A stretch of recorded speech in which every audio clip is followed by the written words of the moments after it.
Dimanche, aéroport militaire d'Abidjan. Le Premier ministre Daniel Kablan-Duncan est accueilli à sa descente d'avion par les ministres du Sport et de l'Environnement. En provenance des États-Unis, le chef du gouvernement rentre au pays avec une nouvelle approche de financement du développement, fruit de sa rencontre avec la Banque mondiale. Au niveau donc du MIGA, disons qu'ils nous ont informé que la Côte d'Ivoire est maintenant le pays qui a obtenu le plus de concours de MIGA dans le monde, avec 828 millions de dollars d'euros.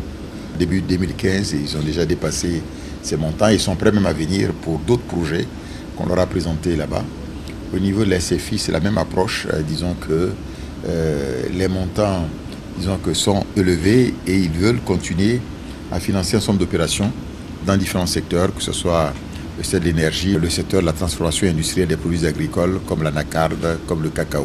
Avec la MIGA et la SFI, structure spécialisée du Fonds monétaire international, le chef du gouvernement a aussi évoqué le développement du pays. Les financements classiques qu'on obtient ne peuvent pas suffire pour financer les infrastructures. Comme ces questions, nous les posons chaque fois, il estime qu'il faudrait que nous puissions nous réunir pour parler de l'ingénierie en matière financière.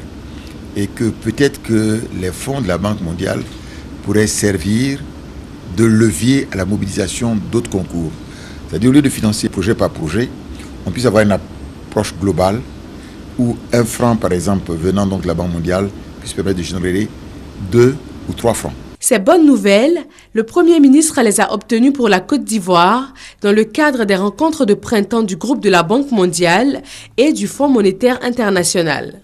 Rencontres qui se sont également soldées par un plan Marshall d'un coût d'environ 4 000 milliards de francs CFA des institutions de Bretton Woods pour appuyer la lutte contre Ebola en Afrique de l'Ouest.